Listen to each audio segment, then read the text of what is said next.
కలియుగ పట్టణంలో అనే సినిమా అమెజాన్ ప్రైమ్‌లో స్ట్రీమ్ అవుతుంది. ఈ సినిమా ఎలా ఉందో ఈ వీడియోలో తెలుసుకుందాం. ఈ లోపు వీడియోనైతే లైక్ చేసి ఛానల్‌ని సబ్స్క్రైబ్ చేసుకోకపోతే సబ్స్క్రైబ్ కూడా చేసుకోండి. ఈ సినిమాని కొన్నిటికి ఓకే అనుకుని చూస్తే పర్వాలేదనిపిస్తుంది. ఈ సినిమా స్టోరీ ఏంటంటే హీరోలు, కవల పిల్లలు వాళ్ళిద్దరిలో ఒకరు సైకోలా ఉండడం వల్ల వాళ్ళని హాస్పిటల్‌లో పెడతారు. ఇంక వీళ్ళు పెద్ద అయ్యేసరికి ఆ క్యారెక్టర్ ఎలా మారింది, తర్వాత సినిమా ఎలా ముందుకెళ్ళింది అనైతే సినిమా. ఈ సినిమా స్టోరీ అయితే బాగుంది. ఇంకా స్క్రీన్ ప్లే విషయానికి వస్తే స్టార్ట్ చేయడం ఇంట్రెస్టింగ్గానే స్టార్ట్ చేశారు.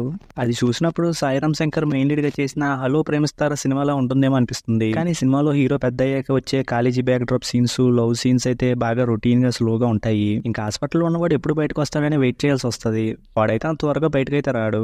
కానీ ఆ క్యారెక్టర్ బయటకు వచ్చి ఏదో చేస్తుందని ఇంట్రెస్ట్ ఉండడం వల్ల ఈ సీన్స్ అన్ని కూడా పర్వాలేదు అన్నట్టుగా ఉంటాయి. ఇంక సినిమాలో ఇంకో క్యారెక్టర్ ఇంకో పక్కన మర్డర్లు చేస్తుంది. ఆ మర్డర్లు జరుగుతున్నాయని కానీ పోలీసులు ఆ విషయాన్ని పట్టించుకుంటున్నారని కానీ అస్సలు హైలైట్ చేయరు. ఇంక చనిపోయిన వాళ్ళందరూ కూడా లాస్ట్గా ఒక క్యారెక్టర్తో ఉన్నారనే విషయం పోలీసులు తెలుస్తుంది. అలాంటప్పుడు ఆ క్యారెక్టర్ని తీసుకొచ్చి ఏం జరిగిందని గట్టిగా అడిగితే చెప్పేస్తుంది. కానీ పోలీసులు అలా చేయకుండా స్పెషల్ ఆఫీసర్ని తీసుకొచ్చి కేసుని అప్పగించడం ఏంటో అనే విషయం అయితే అర్థం కాలేదు. అలానే సినిమాలో వేరే క్యారెక్టర్కి సంబంధించిన కేసును కూడా ఇలానే ఈ ఆఫీసర్కి అప్పగిస్తారు. అది చూసినప్పుడు కూడా అలానే అనిపిస్తుంది. సినిమా డైరెక్టర్కి అయితే ఏ విషయాన్ని దాచాలనే విషయం అయితే తెలియలేదు. ఎందుకంటే సినిమాలో పోలీస్ ఆఫీసర్ ఏ కేసుని టేకప్ చేసిందనే విషయం లాస్ట్ వరకు తెలీదు. అలానే హీరో వాళ్ళ అమ్మ నిజం తెలిసినా ఎవరికి ఎందుకు చెప్పదనే విషయం అర్థం కాదు. దానివల్ల పోలీస్ ఆఫీసర్ ఏం జరిగిందని తిరుగుతుందో, దేనికోసం తిరుగుతుందో అస్సలు అర్థం కాదు. అలానే హీరో అమ్మ క్యారెక్టర్ చెప్పేస్తే అయిపోద్ది కదా, ఎందుకు దాస్తుందో అనే విషయం అర్థం కాదు.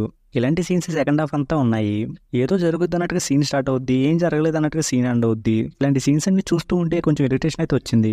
ఇంక సినిమా క్లైమాక్స్ వచ్చేసరికి అయితే చాలా మర్డర్లు జరిగాయి, చాలా మంది బాధపడ్డారనే విషయం చెప్తారు. ఇలాంటివన్నీ జరుగుతున్నాయనే విషయాన్ని స్టార్టింగ్ నుంచి చెప్తూ ఉంటే ఎవరు చేస్తారని ఇంట్రెస్ట్ అయినా జనాల్లో క్రియేట్ అయ్యేది కదా అనిపించింది.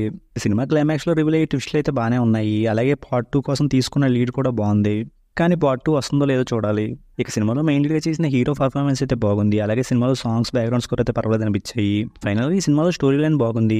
అలానే దాంతోపాటు వచ్చే కొన్ని సీన్స్ బాగుంటాయి. కానీ కొన్ని సీన్స్ లాజిక్లెస్గా, అనవసరమైన సీన్స్ ఎక్కువగా ఉన్నట్టు అనిపించాయి.